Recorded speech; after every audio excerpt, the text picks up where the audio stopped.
नमस्कार मेरे नौजवान साथियों, कैसे हैं आप सब। आशा करता हूं आप सभी स्वस्थ और प्रसन्न होंगे तथा लगातार सीख रहे होंगे।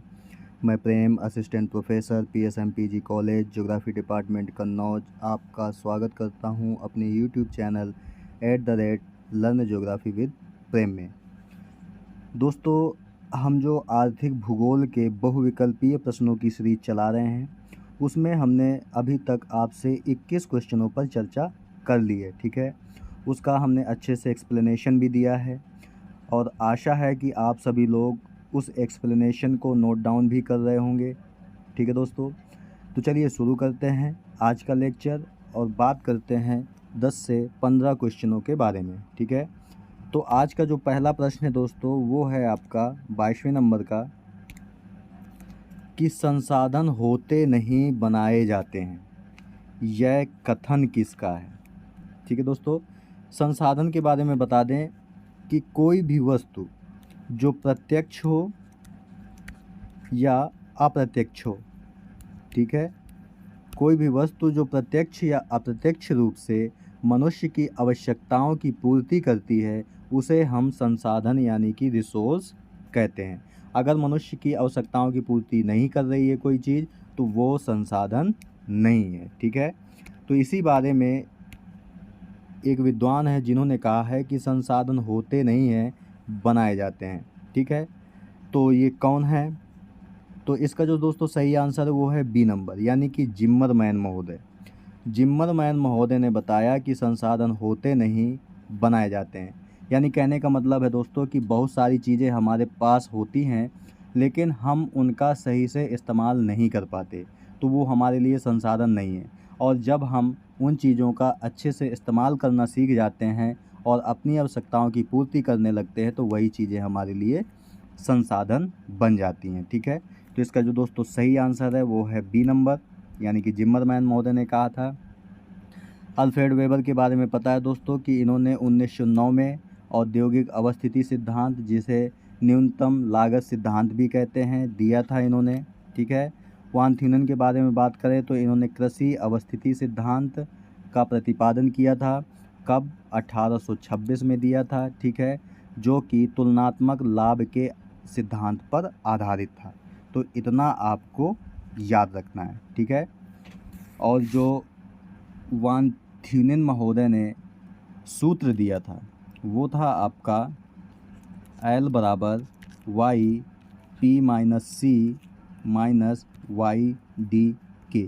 ये आपको बताया जा चुका है, इसका अच्छे से एक्सप्लेनेशन भी हमने दिया है कि L का मतलब क्या है, पी सी वाई और वाई डी के वाई डी के का मतलब क्या है, ये हमने बताया आपको। तो चलते हैं अगले क्वेश्चन की तरफ। इसका सही आंसर बी नंबर है। दोस्तों 23वें नंबर का प्रश्न है आपका कि निम्न में से कौन नवीकरणीय संसाधन नहीं है। हमने आपको बताया है कि जहाँ पे नहीं हो या गलत शब्द मिले या असत्य शब्द मिले तो इन्हें आपको ध्यान से देखना है और इन्हें हाईलाइट कर लेना है। ठीक है, नहीं पूछा है, यानी कि 3 आपके विकल्प सही हैं और 1 आपका गलत है। ठीक है, नवीकरणीय संसाधन कौन से होते हैं दोस्तों? जिसे हम रिन्यूएबल कहते हैं, रिन्यूएबल रिसोर्सेज। जिन संसाधनों का उपयोग हम बार बार करते हैं उसे हम नवीकरणीय संसाधन कहते हैं। ठीक है, तो कौन सा संसाधन नवीकरणीय नहीं है ये देखना है। सौर ऊर्जा, इसका उपयोग भी हम बार बार करते हैं। वन्य प्राणी, इनका उपयोग भी बार बार होता है। कोयला, दोस्तों कोयला का प्रयोग बार बार नहीं होता है। एक बार जब इसे आप जला देते हैं खदानों से निकालने के बाद, तो इसमें केवल राख बचती है। ठीक है, यानी कोयले का उपयोग हम दोबारा नहीं कर सकते।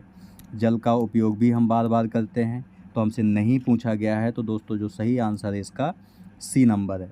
ठीक है, यानी कि जो कोयला है वह अनवीकरणीय संसाधन है। ठीक है, और दोस्तों जो नवीकरणीय है इसे हम असमाप्य संसाधन भी कहते हैं। ठीक है, और जो अनवीकरणीय संसाधन है उसे हम समाप्य संसाधन भी कहते हैं। समाप्य का मतलब जो समाप्त होने वाले हैं, असमाप्य का मतलब जो असमाप्त होने वाले नहीं हैं।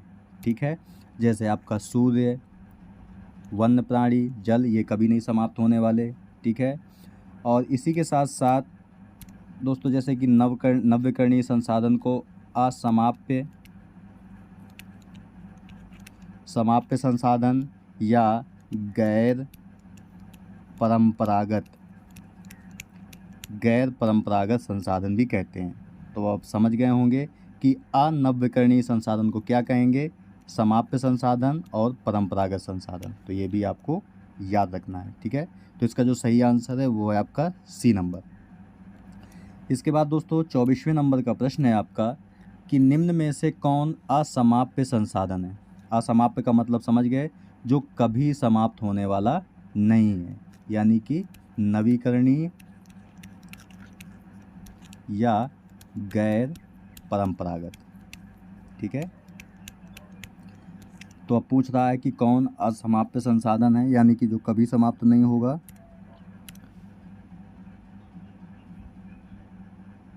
वायु, पेट्रोलियम, मृदा,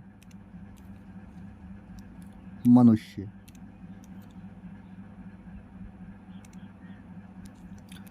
दोस्तों यहाँ पे थोड़ा क्वेश्चन को आप अच्छे से कर लीजिए। यहाँ पे असमाप्त नहीं होगा, समाप्य संसाधन, यानी कि जो समाप्त होने वाला संसाधन है वो कौन सा है, ठीक है। तो वायु, तो ये तो कभी नहीं समाप्त होने वाली। मिट्टी आपकी कभी नहीं समाप्त होने वाली। और जो मनुष्य है ये भी कहीं ना कहीं आपका असमाप्य है। क्यों?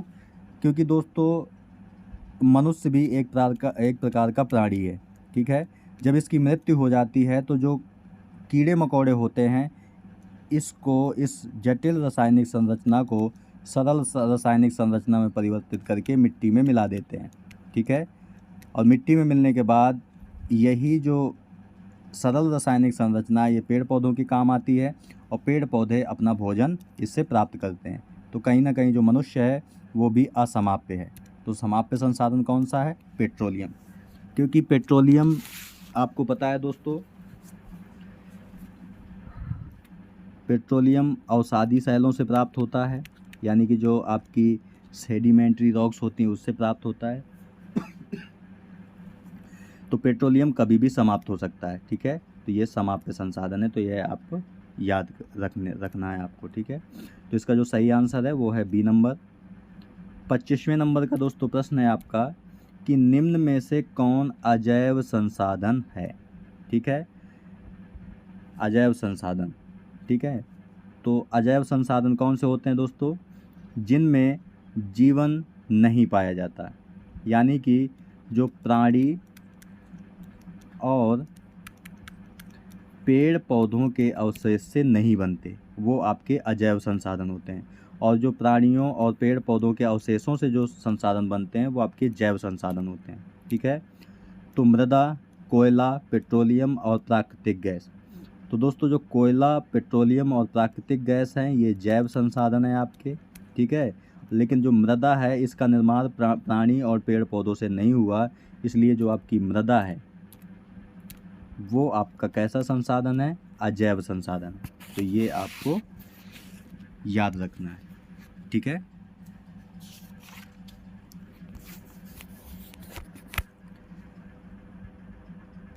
अजैव संसाधन है दोस्तों आपका ये। अगर हम अजैव संसाधन की और बात करें तो अजैव संसाधन कौन से हैं आपके?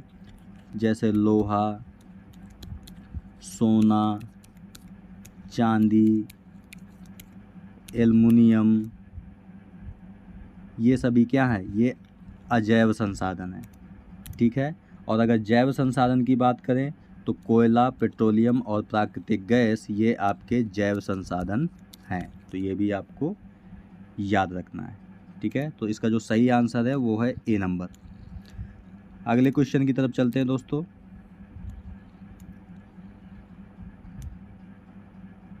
26वें नंबर का प्रश्न है आपका कि निम्न में से कौन जैव संसाधन का उदाहरण है। अभी आपको ऊपर बताया है दोस्तों हमने कि जिन संसाधनों का निर्माण प्राणियों के अवशेष से और पेड़ पौधों के अवशेष से हुआ है उसे हम क्या कहते हैं? जैव संसाधन कहते हैं, ठीक है।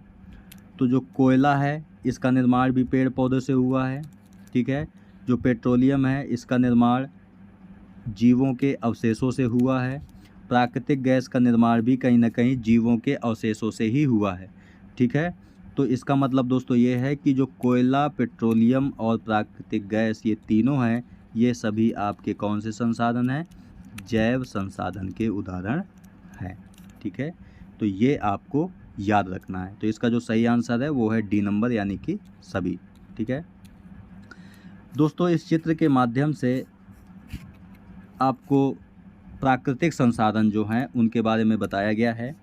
ये अच्छे संसाधन हैं जो कभी समाप्त नहीं होंगे, ठीक है। अच्छे संसाधन को आप गैर परंपरागत, असमाप्य और नवीकरणीय संसाधन कह सकते हैं, ठीक है। नवीकरणीय संसाधन कह सकते हैं।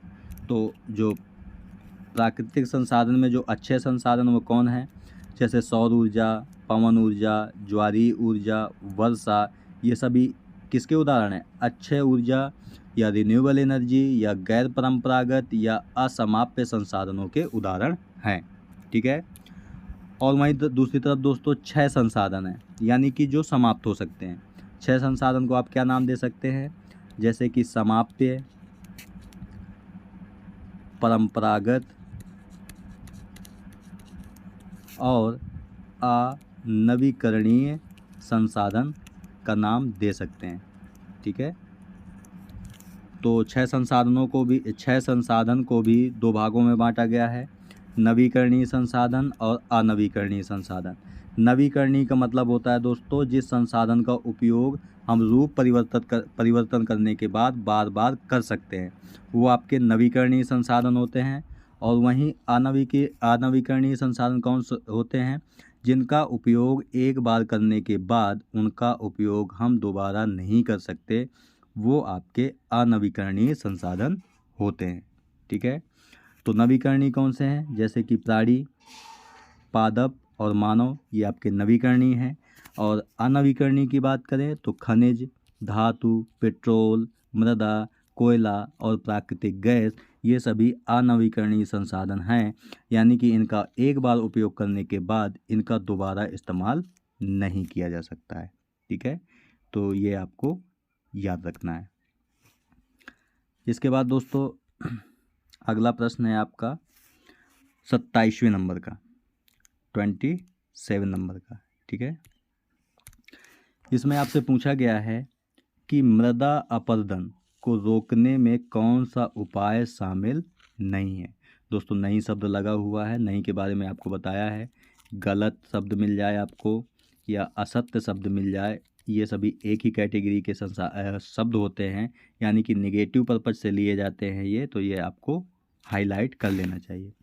अब दोस्तों अगर मृदा अपरदन की बात करें, यानी कि सॉइल इरोजन की बात करें, तो सॉइल इरोजन का मतलब होता है कि मृदा की जो ऊपरी उपजाऊ परत है, ठीक है। ऐसे हम बना सकते हैं, मान लीजिए ये मिट्टी का एक हमने टुकड़ा लिया, तो मान लीजिए कि इसको अलग अलग भागों में बांट दिया, तो ये आपका उपजाऊ वाला पार्ट है, ठीक है। तो अगर किन्हीं कारणों से ये मृदा की ऊपरी परत जो कि उपजाऊ है, ठीक है, उसका जब क्षरण होता है, इसका जब क्षरण होता है तो इसे हम क्या कहते हैं? मृदा अपरदन कहते हैं, ठीक है। तो इसमें पूछा गया है आपसे कि मृदा अपरदन को रोकने में कौन सा उपाय शामिल नहीं है। जैसे बांध बनाना, वृक्षारोपण करना, पशुचारण पर प्रतिबंध लगाना, कृषि प्रणाली में परिवर्तन करना, ठीक है। इसके साथ ही जो अगला विकल्प है आपका रासायनिक उर्वरकों का प्रयोग करना। तो दोस्तों विकल्प आपको सही जो विकल्प है आपका वो है ई नंबर, यानी कि रासायनिक उर्वरकों का जब आप बार बार प्रयोग करते हैं तो मृदा की जो ऊपरी उपजाऊ परत होती है उसके उपजाऊपन में क्या होता है? लगातार ह्रास होता चला जाता है, यानी उसका क्षरण हो जाता है, ठीक है। तो जो आपका सही आंसर है वो ई नंबर है। और इसके अलावा दोस्तों मृदा अपरदन को रोकने के उपाय हैं जैसे कि बांध बनाना, जिससे कि मिट्टी का अपरदन कम होता है। जब वृक्षारोपण हम करते हैं तो वृक्षों की जो जड़ें होती हैं वो मृदा को बांध करके रखती हैं, यानी कि वो मृदा अपरदन को रोकती हैं। पशुचारण पर जब प्रतिबंध लगाया जाता है तो पशुओं की जो खुर होती है, खुर से भी दोस्तों मृदा अपरदन होता है, क्योंकि वो क्या करते हैं, चट्टान की बनावट को यानी कठोरता को ढीलापन प्रदान कर देते हैं, जिससे तेज़ बारिश के समय मिट्टी की ऊपरी परत बह जाती है।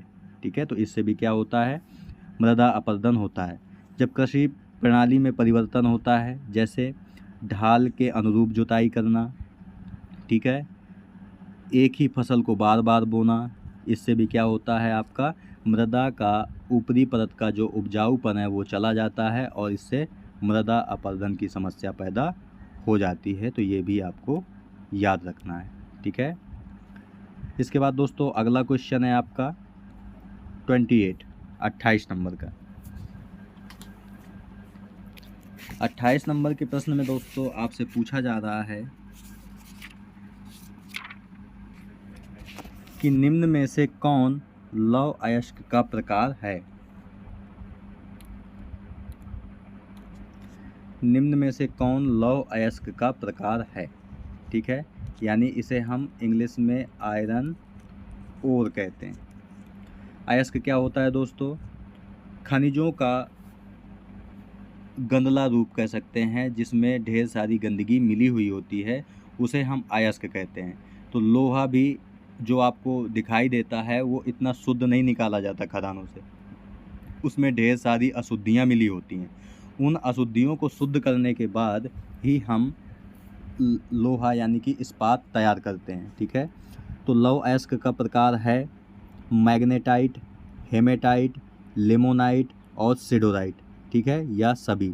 तो दोस्तों इसका जो सही आंसर है वो है सभी, यानी कि मैग्नेटाइट, हेमेटाइट, लिमोनाइट, सिडेराइट, ये सभी लौह अयस्क के प्रकार हैं। ठीक है, अगर हम बात करें कि इनमें लौह अयस्क की मात्रा कितनी होती है, तो मैग्नेटाइट में 72% से ऊपर होती है। ठीक है, हेमेटाइट में 60 से 70% लौह अयस्क होता है। ठीक है, और लिमोनाइट में 40 से 60% तक लौह अयस्क होता है, और सिडेराइट में 40% से नीचे लौह अयस्क होता है। तो ये आपको मात्रा भी याद रखनी है। ठीक है, तो हेमेटाइट में मैग्नेटाइट में 72% से ऊपर, हेमेटाइट में 60 से 70, लिमोनाइट में 40 से 60, सिडेराइट में 40 से कम। ठीक है, इसको दोस्तों दूसरे तरीके से भी क्वेश्चन फ्रेम किया जा सकता है, जैसे मात्रा के आधार पर आपसे आरोही क्रम भी पूछा जा सकता है। आरोही क्रम मतलब 1 2 3 4, यानी कि बढ़ते क्रम में। ठीक है, तो आप आरोही क्रम में कैसे बनाएंगे, पहले नंबर पे आपका डी आ जाएगा, फिर सी, फिर बी और फिर ए। ठीक है, ये आपका आरोही क्रम है, यानी असेंडिंग ऑर्डर है। ठीक है, अगर हम डिसेंडिंग ऑर्डर की बात करें तो 4 3 2 1, यानी कि पहले बड़ा फिर इसके बाद छोटा। ठीक है, तो इस हिसाब से कौन से आंसर सही होंगे आपके, ए, बी, सी और डी। ठीक है, ये आपका अवरोही क्रम है, इसे आप डिसेंडिंग ऑर्डर कहते हैं। ठीक है, तो ये भी आपको याद रखना है, यानी कि क्वेश्चन किसी तरीके से भी फ्रेम किया जाए, अगर आपको इनकी मात्रा पता है तो आप आराम से सही आंसर तक पहुंच सकते हैं। जैसे आपसे सीधा ही पूछा जा सकता है कि निम्नलिखित में से लौह अयस्क के प्रकारों में किसमें सबसे अधिक लौह अयस्क की मात्रा होती है, तो हेमेटाइट में सबसे ज़्यादा होती है। ठीक है, अगर सबसे कम पूछा जाएगा तो वो सिडेराइट में होती है। इनकी मात्रा भी आपको याद रखनी है। ठीक है, और इसी प्रकार आपको बार बार रिवीजन करना है। जब आप बार बार रिवीजन करते हैं तभी आपको चीज़ें लंबे समय तक याद रहती हैं। ठीक है, और क्लियरिटी के साथ याद रहती हैं। इसके बाद अगला क्वेश्चन है दोस्तों 29वें नंबर का, कि 1940 में अपनी पुस्तक द इकोनॉमिक्स ऑफ लोकेशन में मांग शंकु का विचार किसने दिया था। ठीक है दोस्तों, ये उद्योगों की अवस्थिति से संबंधित सिद्धांत है।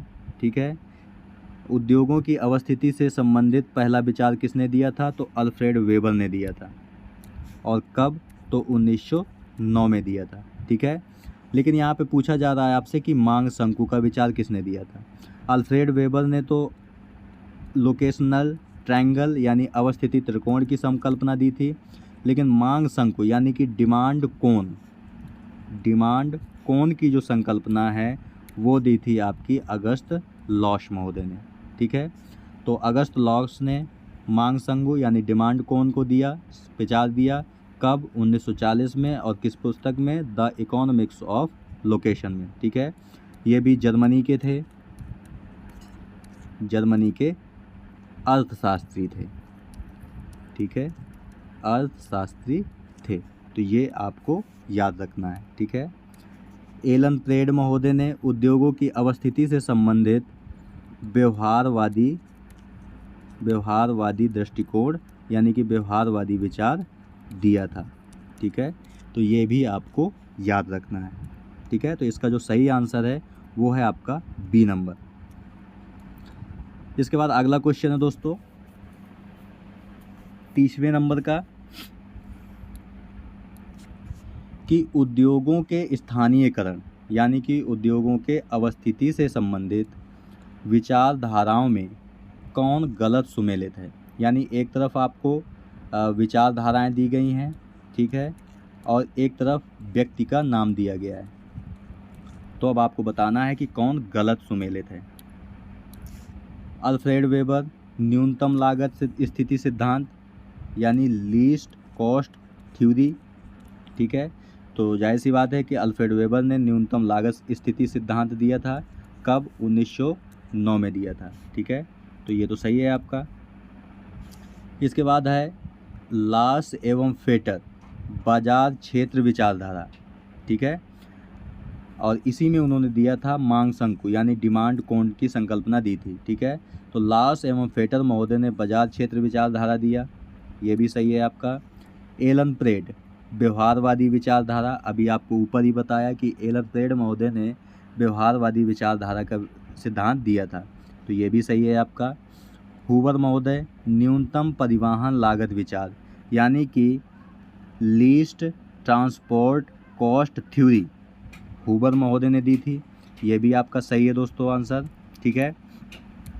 लेकिन आपका जो ई नंबर दिया हुआ है कि DM स्मिथ तुलनात्मक लागत का विचार, ये दोस्तों सही नहीं है आपका, क्योंकि DM स्मिथ महोदय ने सीमांत अवस्थिति का विचार दिया था, ठीक है। तो ये आपको याद रखना है कि DM स्मिथ महोदय ने सीमांत अवस्थिति का विचार दिया था, ठीक है। यानी कि इन्होंने बताया था कि सीमांत अवस्थिति के आधार पर यह डिसाइड किया जा सकता है कि उद्योग की स्थापना किस जगह पर की जाए जिससे अत्यधिक लाभ हो, ठीक है। तो तुलनात्मक लागत का विचार किसने दिया था? ये दिया था आपके दोस्तों